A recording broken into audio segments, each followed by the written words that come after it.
La crainte de l'Éternel est le commencement de la sagesse, et la connaissance du saint et l'intelligence. Proverbe 9, 10. L'expression la crainte de l'Éternel se trouve 14 fois dans le livre des Proverbes. Ce livre montre que la crainte de l'Éternel va procurer certains avantages dans votre vie, comme dans la mienne.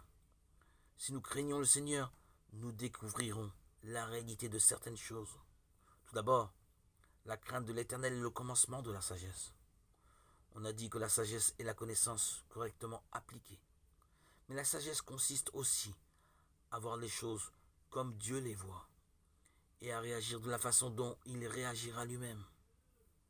La crainte de l'Éternel est le commencement de la connaissance. Les fous méprisent la sagesse et l'instruction.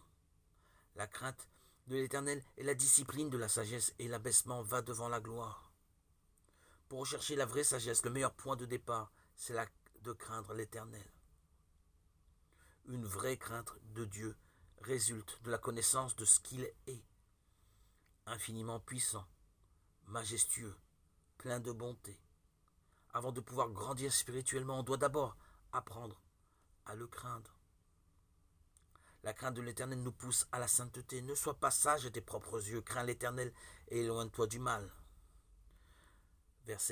Chapitre 3, verset 7. Par la bonté et par la vérité, propitiation est faite pour l'iniquité. Et par la crainte de l'Éternel, on se détourne du mal. 16, 6. Ces versets nous encouragent à rendre concrète la crainte de l'Éternel en menant une vie sainte.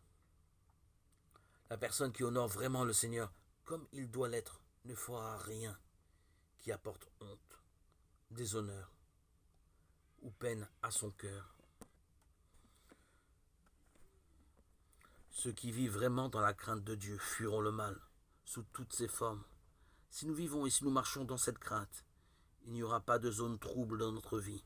Tous les secteurs seront touchés et sensibilisés.